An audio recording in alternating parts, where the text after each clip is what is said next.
all know a guy who only occasionally shaves for big occasions, and it's because that occasional shave really hurts. It's the time of year for big occasions, and yet there he is, suffering with that cheap drugstore razor. Let's help him out. Henson Shaving's line of razors, built with aerospace precision, deliver a smooth shave your dad, brother, and even son can enjoy, eventually. With replacement blades just 10 cents each, you'll buy it once and they'll use it for life. How's that for the perfect gift? Celebrate with 100 free blades on your first purchase, and no subscription headaches. HensonShaving.com/holiday. Don't forget that your skin is your largest organ, and the sun can be your skin's worst enemy. Dermatologist recommended Neutrogena products offer the ultimate protection for your skin. From makeup remover wipes to Hydro Boost Water Gel Facial Moisturizer, BJ's has your entire lineup of Neutrogena skincare products. And now through December 3rd, save $4 on any Neutrogena product at BJ's. Love your skin back and save now through December 3rd, only at BJ's. Welcome to the No Fruit Podcast, where we talk about our life experiences with a spiritual twist. Hosted by Maurice and Kafa. We hope you enjoyed today's episode. Well, hello, everybody. Hope y'all doing all right out there. Staying cool and all that good stuff. I hope that y'all have not been experiencing all these strange weather anomalies, if you will. Oh my goodness. Here in this area where we live, I think like things have just kind of shifted. Like I've never heard like so many tornado warnings. Right. You know, like earthquakes and all this other stuff. It's truly the signs of the time, as the folks would say. But yeah, wake up, y'all. Anyway, gosh, wake up. Anyway, so I have a question. I'm scared. Why are you scared? Because if you got a question, the power. You know what? You have power and a sound mind. You're not supposed to have fear and be scared of anything. I'm scared of you. Don't be scared of me. Why are you gonna be scared of me? I'm just a little old lady. For those of you who knows who she is, I'm just a little old lady. Mm-hmm. Anyway, whatever. As they say, my bark is more than my bite. Anyway, so my little question is, about tithing. I don't say I struggle with it, but I have questions. Some people think it's monetary. I think it's more than that. So I have a question for my pastor. Pastor Maurice. My question is, are we supposed to tithe like everything that we get? Silence, crickets. Well, see, it depends. Deep thought. It depends on, first of all, I understand where you're coming from as far as being the pastor of this house, things like that. I understand that. Yes, so, house of God. Hallelujah. Yes. But, but for those persons who did go to some formal training, MDiv, DMin, I understand my place that I'm not there. So, I will defer back to you who did go to school for ministry. I only went for a moment and I did not, Okay, you didn't finish. Right, but anybody can go to school for ministry. Like yes. Little kids can do that. Like anybody who just wants to know more about God can do that. You, on the other hand, go ahead, sir. So my question again is tithing. Yes. I have always been a firm believer of tithing is more to it than just monetary. Mm-hmm. That's just my own belief. Now, it depends on who you talk to. It seems like they prefer the money than your talent. Okay. And people get a little upset when that's all you give. Like, hey, you should, your talents are being wasted, Well, you want my money more than you want my talent. So you're going to have you personally going to have a choice, of which one you want. But that's not of God. So, I know. So I'm asking, again, really, like, is it 10% of everything? So, like you said, my time. Think about all those. 10% of my day should, and again, it's not so much. I think we get confused with giving it back to the The storehouse? The storehouse, the body, the building of Christ or whatever. But if 10% of my day is supposed to go back to the Lord, it means I should be in prayer. I should be doing something positive for the Lord, with the Lord in mind. As I'm saying to you that if how do you quantify that? I'm just asking. No, I understand that. Right. I mean, we're having this discussion. How do you quantify 10% of your my time? 10%? Right. How do you quantify that? When I'm not gonna say, oh Lord, the 10% of my time I'm giving back to you is those hours that I'm asleep. So Lord, take that. No. Okay, what do you mean? No. I understand that there's 24 hours in a day. Yes. Right. That means a little bit more, but go ahead. Okay, whatever it is. Right. So when you look at 24 hours in a day, that means you're supposed to give up 10% of that would be 2 hours and 40 minutes. Right. Right. All right. One good movie. Yeah. Right. So especially nowadays. So if you're looking at it from a 2 hour and 40 minutes worth of time, how do you quantify that? Because you can personally, you can say, hey, Lord, I'm giving you the time I drive. Like let's look at times where you might be devoting your time to the Lord, whether it's education, prayer, singing, praising, whatever it might be. Right. So right. If you're, let's say you're, for the average person who has a 40-minute drive to and from work, that's an average time. Right. So you're talking with that, you're talking an hour and a half. Right. During your commute. That you're praising. Right. And a lot of people do that. Let's put, and I'm using that for. Yeah, because my races had to pull over on the road sometimes. Yes. Because the Lord would get a hold of them, and right. he'll be getting the kamahayas. Right. And he'd have to come on over and pull on over. So. So when you have those moments, how do I quantify that to my pastor? Who said you have to give it to your pastor? No, but what I'm getting at is that when people say 10%, you're saying, time and energy and this, that, and the other. How can you really put that into words? That's between you and the Lord. I understand again, that. that's my standpoint. I've been a tither and whatever. Yeah, I've put where it says put your name, I put blessed. So, okay, for all those who read all those envelopes for all those years, I'm confessing now that I was the one who put blessed all those years. So I didn't really put my name. I didn't feel as though that, my giving is between me and the Lord. I'm giving is my commitment to God. I understand some people feel as though the church is an organization and they're giving to a nonprofit and they want that to be known so they can get that piece of paper when it comes to tax time and be able to file that paper away and say, hey, I gave this much to this nonprofit organization.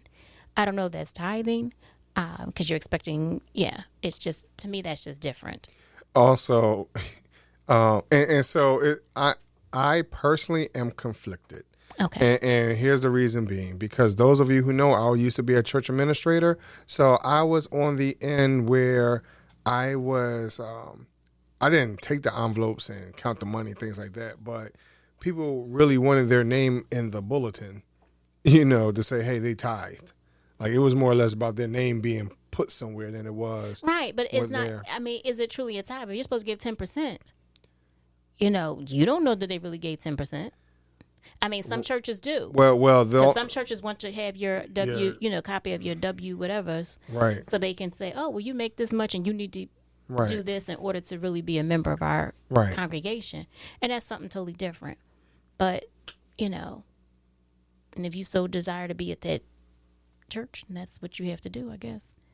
Yeah. But again, I think that's more of a business and more like joining Girl Scouts or Boy Scouts or something like that, where you have dues, if you will, like, hey, this is what your obligation is to the organization, which I think is a little bit different than tithing for me. And I agree. I remember having multiple conversations with multiple people who talked about whether or not we tithed. Mm-hmm. You get what I mean?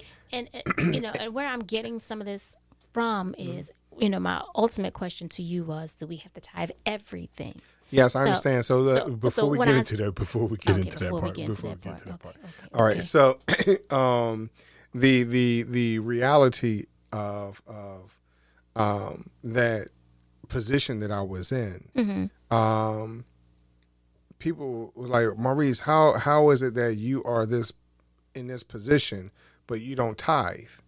And I said, well, do you get have you gotten any envelopes with no name on it?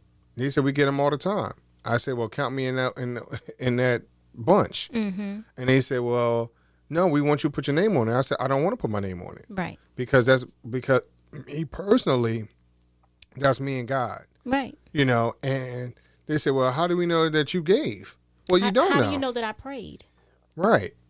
Right. You know what I mean? So how do you know that I'm keeping myself before I get married? Like, you don't know all those things. That's my walk with God. That's part of my. And the part is that, I remember being, I don't want to say chastised. He was chastised. But, I want to say that I've had so many people, and I could just imagine anyone who's listening to this, I can imagine you're going to come down with God love of a cheerful giver and, all these Bible verses or cliches or right, but if it's really a walk between God and myself, should I really be concerned about what you got to say?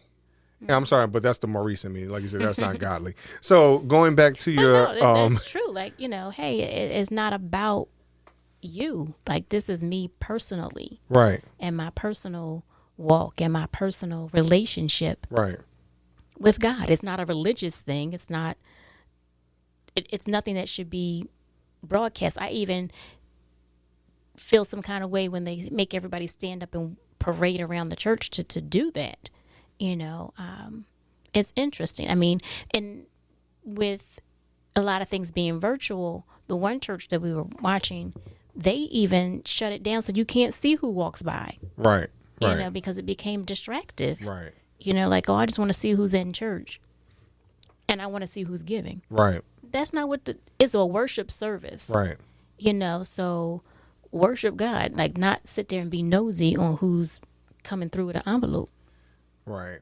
And so that they tell you don't lick and, all that other stuff. So yeah, right. Do we really need the envelope still? Like, just put your money in the thing. Like, keep it going.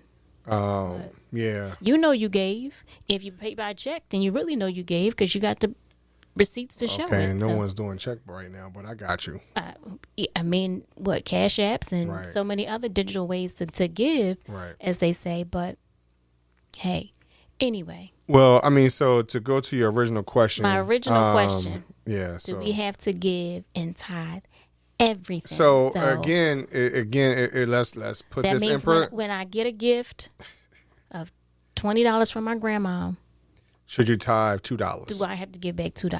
So again, how do you quantify it, right? So if you, let's say this one particular week, right? You're driving and you're in traffic, right? Mm-hmm. You're in traffic, like you're sitting there, right? Right. And you go above and beyond in your worship and praise at that moment, or let's say you had given up some more of your time, one way or the other, whether it's to feed somebody, give out clothes, whatever it might be, or you've sat down and created a flyer or consulted on something, whatever the situation might have been, right? Again, how do you quantify that and say, hey, that's more than the $2 I was supposed to give up to the church? Right. But again, is it everything that we've been given? Do we look at that and then give back? So those are my things. So my question is that life, with everything that's been going on, the government has been blessing people. Right. And I wonder if God is getting that back. So I will say that depending on who you listen to, people may be giving it back, but it's due to the pressure of the pastor. Right. And I I guess, again, my perspective on things is long as you give back. Like I have people who I've worked with in the past that didn't go to and belong to a church, but they gave more than 10% because they gave to this organization and that organization and helped out animal shelters and all those things. Is that part of tithing as well? Or is it just to the church? Well, again, if you are tithing or giving up, of your belongings or whatever it might be, again, if you go from a biblical perspective, you have people who gave up everything, right? You have some people that, whatever, sacrificing their first, harvest or whatever those things were, at that time. Who said, again, as you're stating, or what you've been alluding to, how do you determine what's a tenth? No, right? I'm not even about the 10th part. I'm just going off of all of the things that you receive. So all of those blessings that people have received from, hey, even our kids who just got gifts to go to college, or again, the government has blessed many with a couple extra dollars in their food stamp or a couple extra dollars in, whatever it is. But Kafa, listen. I'm listening. So the reality is, your grandma gave you $20. She gave you the $20 on Friday, but Thursday you sat down and wrote out your bills, and you paid more than your 10th, right? So do you feel as though you still need to give up your the 10% of that 20? I'm coming from the perspective, the way I was taught was whatever comes in. So why are you questioning it then? I'm just asking the people. I'm asking you. Oh, because again, and I'm not saying I do it, but that's just kind of where my stance on it. Because again, hey, the government gave us a couple of dollars. Did we turn around and be like, all right, put this to the side because this needs to go to whomever? We may not have put the dollars to the side, but I can say perhaps we helped somebody out. We were able to help somebody out. Right. Hey, we got an extra $10 in food stamps or whatever it is. Were we able to then give some homeless person something on my way home? You know what I mean? So, but it may not. I think the thing is, we have to do it with the mindset of we're doing this for Christ. Like, oh God, because you gave this to me, I want to give back to your people who need help. Yeah, I think it's going to be a individual perspective. I think it's going to be what you believe and what the influences are with that. Right, so, but I think the issue is that we get so caught up in the churchiness of it that we don't understand what it's all about. Hey, the reason why you're giving is, it's to build up the storehouse. Well, what does that mean? Like, no, it's to build up people, so if it means part of my tithe is because I gave the homeless person on the corner a $10 bill, then that was part of my tithe. Like, I don't feel as though that, okay, well, Miss Chisholm, you came a little short on your tithe this week. Okay, well, but how many times will people say that? Again, but that's what I'm saying. Like, you don't know how God has touched me to bless somebody else with that 10%. And that's why I said it depends on the individual. It depends on the situation. Maybe this week, my 10% ain't going to the church at all. Maybe it's going to help out, muscular dystrophy. Haiti. There we go. Right. But again, but if that's what God gave to me to do, then that's not acceptable. Why is it unacceptable? No. I'm not. Truth be told, I'm not saying that. But I'm playing the other side of that because some people are going to be like, no, that's not acceptable. Because they want to do what they want to do is they want to, let's have a whole special offering. So now that's when we say we have tithes and offerings. You give your base of your tithe, and then we have an offering special for Haiti. So now dig a little deeper, everybody. Yeah. From what I remember we want to go back to me being in school. When I was in school, it was the tithes are supposed to take care of everything. You shouldn't have to have an offering. You shouldn't have to ask for anything else. You shouldn't have to have multiple. If everybody is convicted and doing the right thing, then you shouldn't have to ask for more because God will provide that out of that. Amen. Amen. Listen.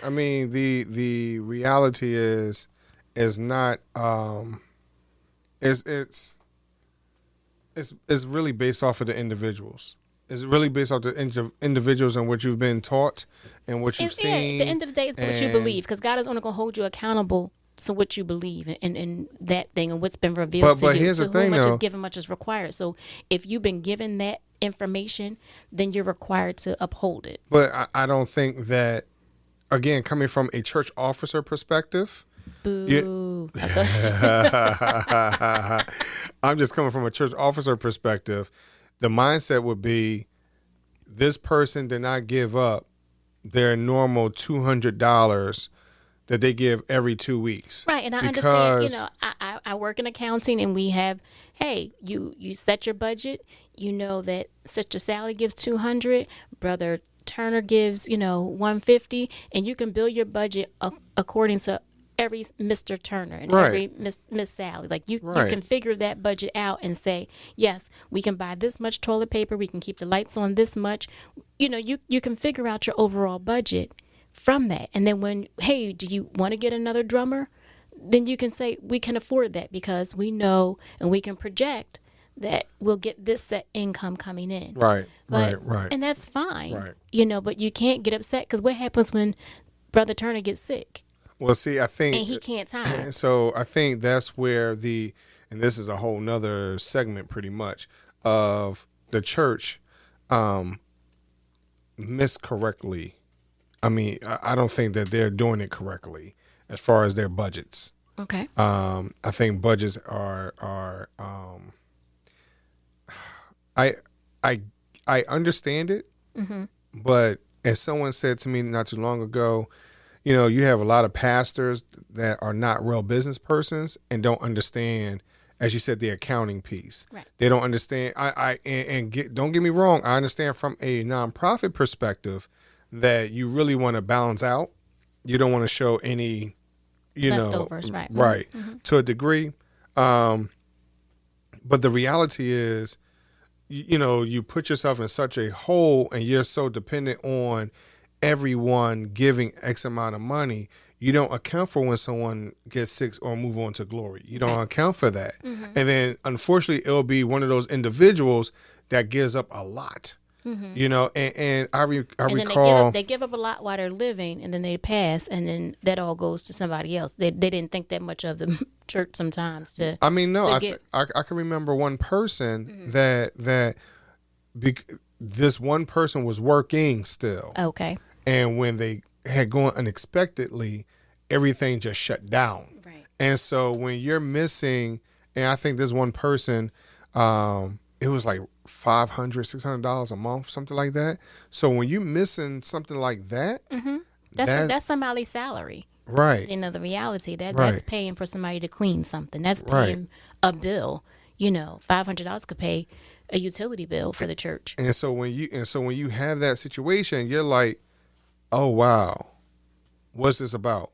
And you can't fish fry it out every month. You know what I mean? Like, what do you do then? Right. And I understand that part, but when it comes to, again, for me, if the Lord lays on my heart that where you should put that tithe, then that's what it is. Because I think, for me, I think if he's telling me that, then I think there's something waiting for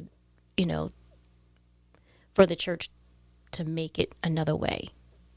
That there's a ram in the bush. That's what I was trying to go for. I couldn't get the words together, but I think there's a ram in the bush, like, whatever. But again, like you said, from your administrative church leadership side of things, that there is a mismanagement, there is a misunderstanding on how to manage money, because in one way the church is told, hey, money is evil, that type of a thing. But again, my question just was, hey, we got a couple dollars in food stamps, y'all. What are we supposed to do with it? Do you buy some stuff for the church's food pantry? Do you offer the kids an extra meal? Or is it just, hey, that's not money or whatever? Do you have to tithe that part too? Again, do you have to tithe everything? When I get the $20, crispy $20 from my grandmother on my birthday, do I gotta give back $2 to the Lord? I think that all of the above, no matter who the individual is going to be based off of them. Yes. You know, a lot of people got, the extra money from, and like you said, in food stamps, or they got extra money in unemployment, or they got extra money, stimulus checks or whatever else. And, I can't tell you how many, I looked at so many church services on Facebook and YouTube. And what was funny, more especially with that last go round of stimuli checks, how many people said, yo, your checks are coming in. Be sure to give up your 10%. Wow. Like, it was a lot. It's like, yo, y'all clocking it. And I understand that the churches were hurting or whatever else, but here's the truth is, the reality is, if you weren't in the building, where was the money going? Right. But not only that, it's like, well, the people are hurting as well. And we as the body of Christ, then shouldn't we lean on the church? Shouldn't the church be providing, not the government? Like, why is the government providing and giving food? Why is the government providing and giving extra dollars? Like, well, where's the church in all of that? Right. Where's the church in all of that? Shouldn't they be providing? Well, I think people don't look at the church as that hub of the community anymore. They're not putting everything into the storehouse, if you will. They're not putting everything in the basement. Hiding. I think those are things that, hey, if someone passes away, I'm gonna give them all of the clothes, right? And then that way, if someone has a fire, someone's kids are getting big, whatever the situation is, hey, I'm going to go to the church and go get that. Right. Hey, you know what? The church is getting food from a food bank, or they are the food bank, whatever the situation is. Someone in the community is hungry. Hey, let me go over here and grab a bag of food.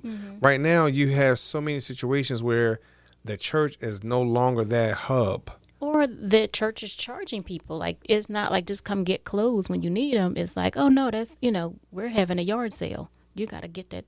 You have to pay for it in something.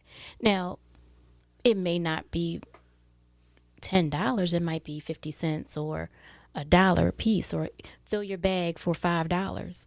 The same thing with food. I remember we used to have food you would give away, and then it became, oh, no, we're not giving food away anymore. Now you have to buy into this program. Well, but see, I think some of those programs where they were getting food no longer was giving it to them free. Right. And so many other, it's just so much wasteful things kind of going on.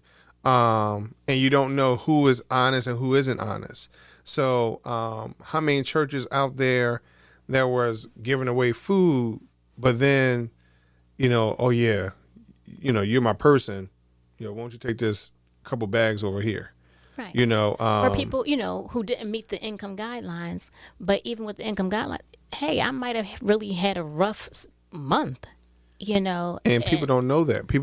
They're not in your... So if I fill it out, my income may be above it, but hey, I'm really strapped this month and I could really use those canned goods. The reality is that because no one knows what's going on behind closed doors. Right. It could look like you make $50,000. Like you could say my salary per year is $50,000, but no one knows what my rent really is, my car note, my insurance.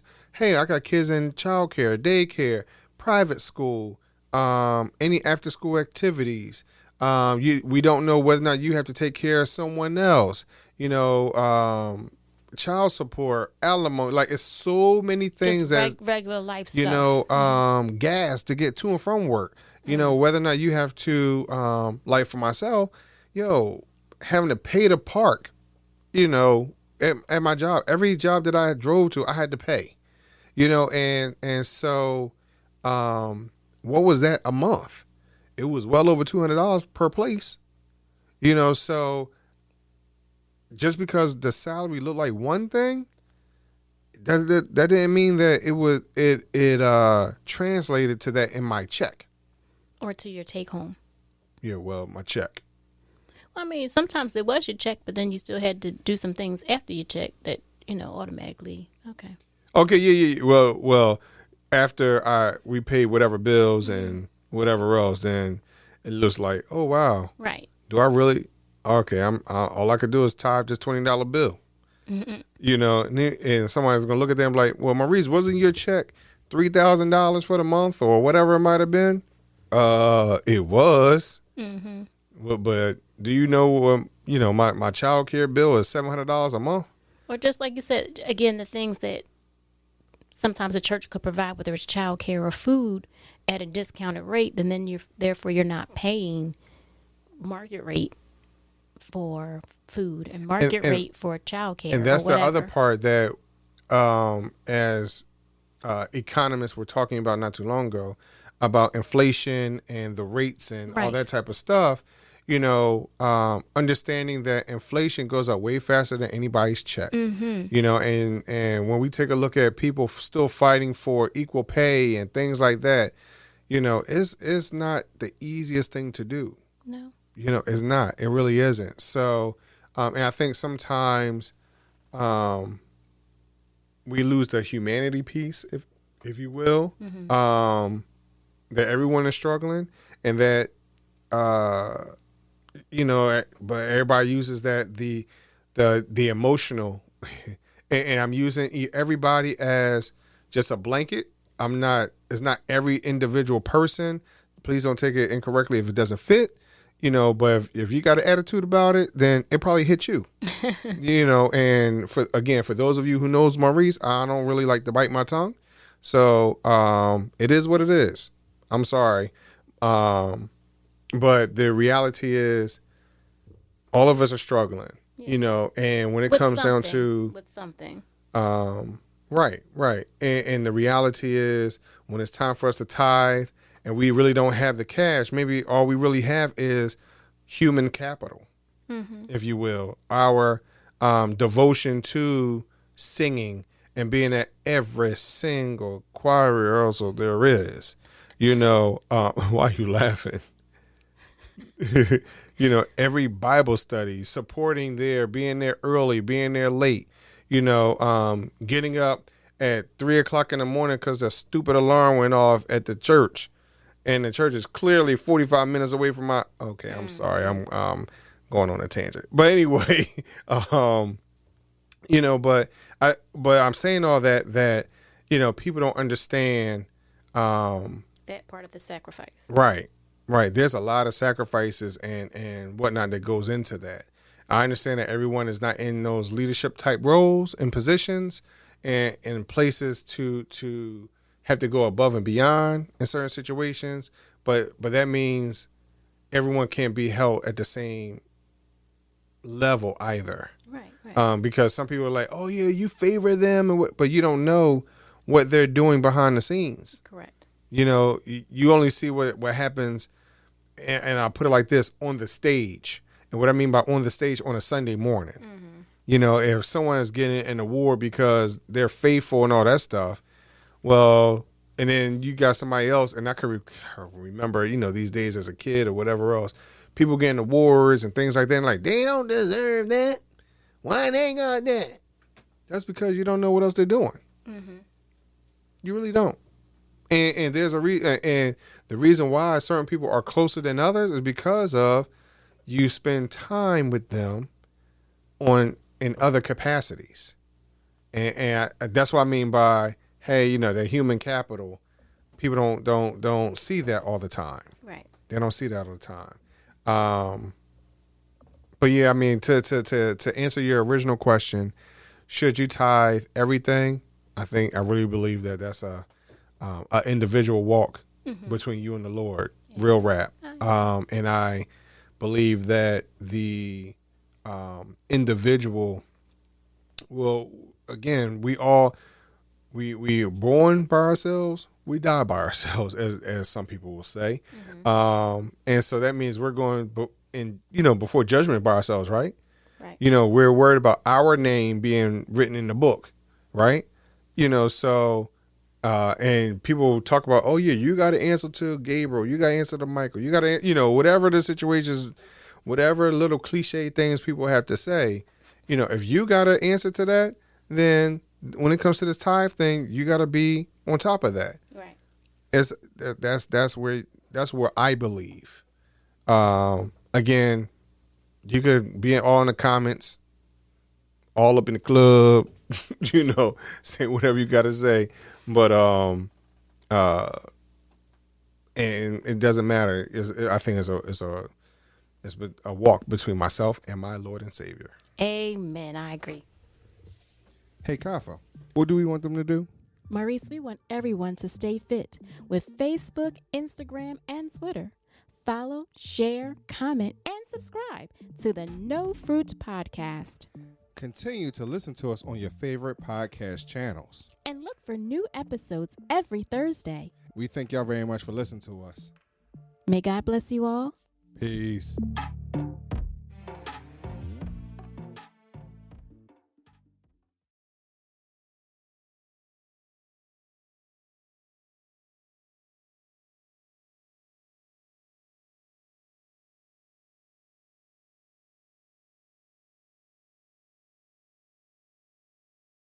We all know a guy who only occasionally shaves for big occasions, and it's because that occasional shave really hurts. It's the time of year for big occasions, and yet there he is, suffering with that cheap drugstore razor. Let's help him out. Henson Shaving's line of razors, built with aerospace precision, deliver a smooth shave your dad, brother, and even son can enjoy, eventually. With replacement blades just 10 cents each, you'll buy it once, and they'll use it for life. How's that for the perfect gift? Celebrate with 100 free blades on your first purchase, and no subscription headaches. HensonShaving.com/holiday.